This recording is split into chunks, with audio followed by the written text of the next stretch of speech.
Well, the terrible thing is, if you got testicular cancer and you eat meat, your bollocks come out of your trousers and they're all over the plate, and you have to be asked to leave the restaurant. Oh, chimpanzee, that is only gonna bring it down a little. That's the jingle for Karl's diary, excerpts of which we read each week. Get straight into it. A band from the Conga have won the Best Newcomers in a Radio 3 competition. They use pots and pans for instruments. It says that the Conga is a poor, sad place. So why do people do that happy dance at the end of parties called the Conga? Right, one is the Congo. There's no place called the Conga. They come from a place called the Congo. Now you're such a... Met Suzanne at Euston Station. I said I would sort out the tea tonight, so I called the curry house. The fella couldn't understand me. I asked for 2 poppadoms. He kept saying, how many? I kept saying 2. He still couldn't understand. I said 1 more than 1. He understood. When we picked up the food and took it home, there were 5 poppadoms in the bag.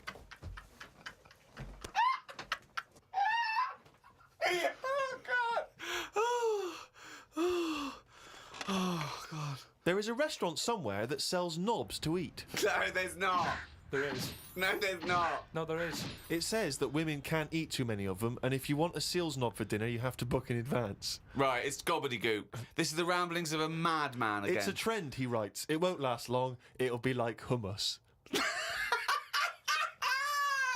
Called Ricky and asked what the difference is between the mind and the brain. Yeah, he did. That's a hell of a phone call to get. Unbelievable.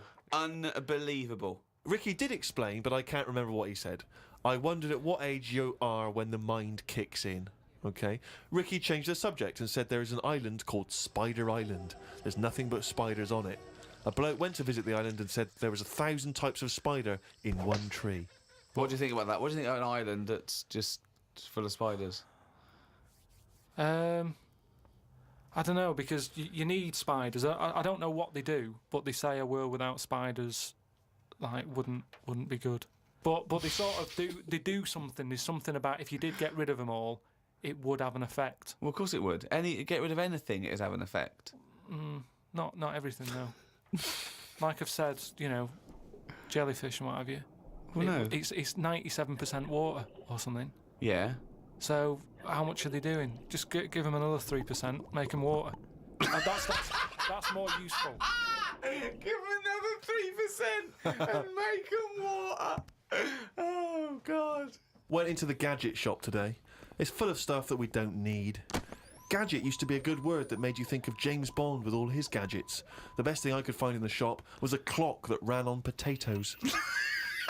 We are definitely going backwards. I agree. Well, who cares about that? A little electrical impulse, so what? Had a night out with old schoolmate. Found out about more of the other lads I went to school with. One is living underground. What do you mean living underground? Not like a mole. Do you mean he's got a basement, or do you mean he digs a hole every night? My mate went to visit him and he said it had been raining really heavily and that, and it's all the rain's running in. What do you mean he went to visit him? He went down here? What's that? That's an hole in the ground. Yeah, come in. He just said, "Oh, come round to us," and he's living underground. What do you mean he's living underground? He's happy down there. He said it was really muddy and what have you. He said he won't be going back to visit him. I believe this though. I believe someone he went to school with now lives in a hole. That doesn't shock me. You spent far too long with him. If that now you're just happy to accept. I totally accept that. I'd be surprised if I walked round where he lived that there weren't more people living in holes. His dad wanted to throw his budgie on the fire. True. His budgie died. His dad said, "Let's throw it on the fire." I mean, his mum. What did your mum do? She just was worried about the other bird that was left, so she made it a bit of company by getting a rock, getting a feather off the dead budgie, sticking it on the rock, putting it in the cage. So a man living in a hole is not unusual. that bizarre. Right, carry on. Watched a film about Hitler. Didn't watch all of it as it was subtitled. Can't be doing with that. Asked Suzanne if cinemas are full of deaf people when they're showing subtitled films. She said, "Shh, I'm trying to watch it." I said, "What do you mean, shh?" It's subtitled. I can make as much noise as I want. Yeah. She's a lucky, lucky woman. You must be a joy to watch a subtitle film. I mean, the concentration is up there already. It's not as easy as when you're hearing it, because you read things, but it's possible. If you had a buffoon going, I'm just going to sit here and make as much noise as I want, what's the point of that? Yeah. Do that in a cinema. Just walk into a subtitle film and go, right, everybody, let's all do the Congo. We're having our bathroom done. The bathroom man was round at 9 this morning. We weren't allowed to use the shower because it all had to be bone dry before we could use his waterproof filler. Not that waterproof then. Went for a brew with Ricky. We talked about monkeys and how they are closer to humans than they are to apes, and how bees will drink cider to get off their heads. Now and again there is a bee that lets the drinking get in the way of the work, and other bees sting it to death. Blimey. Yeah, well, there are bees. They love a drink, and they will drink pure alcohol. They love getting off it, and they fall down and they're drunk, right? But some bees get addicted in the same sort of percentage. It's human addiction. Like 10% of bees, they can't get enough of it. They take ethanol, they take cider apples and that, and then when they get back to the hive, they go in a bit pissed, and they've got guard bees, and they go, "Come on, we've all had a drink." Bouncers. Yeah. They sort of are, right? And they push them away, and they push them away again. Then the next time they go, right, I've had enough. And they give it a good hiding. And Carl couldn't get over this. I saw his face, but I knew that he was thinking of that bee with sort of like eyes rolling around his head, a little bit belligerent with his jacket on backwards. Yeah. And the bouncer going, come on, son, we've all had enough. Let's move away, Yeah. move away. You're not coming in, right? You're wearing trainers. Yeah, you're wearing 3 pairs of trainers, and I'm sick of it, But what I did find out, because I went home and went on the computer trying to find out about drunk bees knocking about, they're not actually meant to fly. It's only because they don't know. Fly.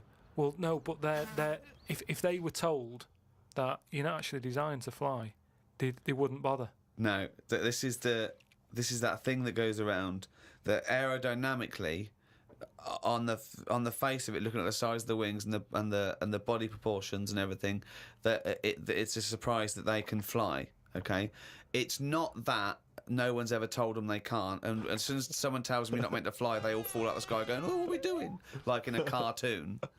No, but it's something about the confidence and that. At the moment, nobody's saying It's nothing to do with the confidence. There is no such thing as confidence in bees. A bee never loses its nerve. That's not why it drinks. Because what are you drinking for? I'm just not confident anymore. There's no point to turn to the bottle. I can't go up there again. You're an idiot.